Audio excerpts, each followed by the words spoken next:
প্রায় 1.5 কোটি টাকা ব্যয়ে ধর্মনগর স্পোর্টস অফিস সংলগ্ন এলাকায় নির্মিত গৌরী শেখর ইনডোর স্টেডিয়ামের উদ্বোধন অনুষ্ঠিত হল আজ রবিবার।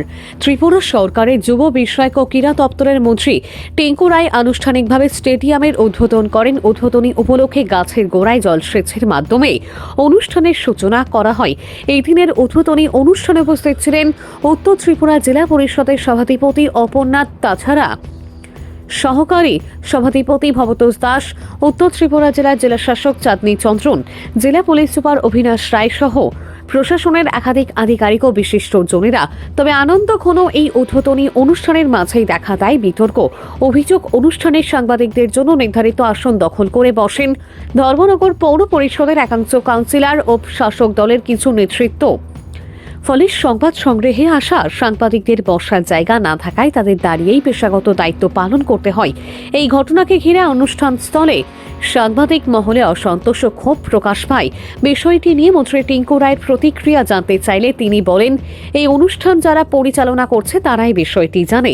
আমি এই অনুষ্ঠানে একজন অতিথি মাত্র, আপনাদের মতোই। উদ্বোধনী অনুষ্ঠানে এ ধরনের ঘটনার পুনরাবৃত্তি না হওয়ার দাবি তুলে সাংবাদিকদের একাংশ বলেন, ভবিষ্যতে সরকারি ও প্রশাসনিক অনুষ্ঠানে সংবাদ মাধ্যমের প্রতি আরও দায়িত্বশীল ও সম্মানজনক আচরণ প্রত্যাশিত। ভানুচন্দ্রের রিপোর্ট, আসাম প্রাইম নেটওয়ার্ক। দেখুন, আপনারা সকলেই জানেন এখানে যে আজকে আমরা ইনডোর হলটা গৌরী শেখর রায়ের নামে যে আমরা উৎসর্গিত করলাম, এই হলটা 6 মাস আগেই কমপ্লিট হয়েছিল।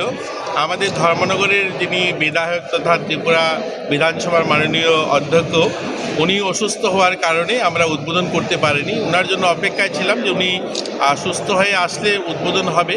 তো উনি তো সুস্থ হয়ে আসলেন না, তাই ওনাকে ছাড়াই আজ আমরা ওনার বর্তমানে এটা করতে হলো। উনি থাকলে মানে ওনাকে হারিয়ে আমরা এটা আজ বলতে হচ্ছে, ওনাকে ছাড়া ওনারও স্বপ্ন ছিল এটা কমপ্লিট হোক, ওনাকে ছাড়াই আজ আমরা উদ্বোধন করলাম।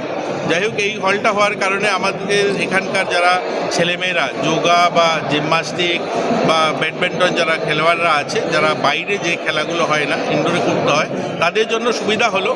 যদিও এই হলটা আমি বলেছি, আপনারা শুনেছেন যে একটু পুরনো ধরনের হল হয়েছে। এটা পুরনো গভর্নমেন্টের, এটা বামফ্রন্ট গভর্নমেন্টের সময় এটার বেসটা করা হয়েছিল, তার জন্য এটাকে আমরা বদলাতে পারিনি, সেই ধাঁচেই হয়েছে। আজকের সময়ে আমরা নতুন ধরনের হল করছি, যেখানে সিটিং অ্যারেঞ্জমেন্টও থাকবে, 200-250 লোক বসতে পারে এবং অন্যান্য রুম টুম সহ একসঙ্গে করছে। যদিও এটা সেভাবে হয়নি, তারপরেও এখানকার ছেলেমেয়েরা যেটা একটা সুযোগ পাবে যে ইনডোর হলে খেলাধুলা করতে পারবে। প্ল্যাটফর্ম নেই, মানে মিডিয়াদের জায়গা অন্য কেউ বসে গেছে, অন্যরা বসে গেছে। এগুলো লোকাল যারা অ্যারেঞ্জমেন্ট করে তারা বলতে পারবে, আমি তো বলতে পারবো আমিও আপনাদের মতো অতিথি না স্যার, নেক্সট টাইম কি এরকম হবে? দেখুন, এটা আমি কি করে বলবো, আমি তো ওদের মতো অতিথি, আমিও এসেছি এখানে।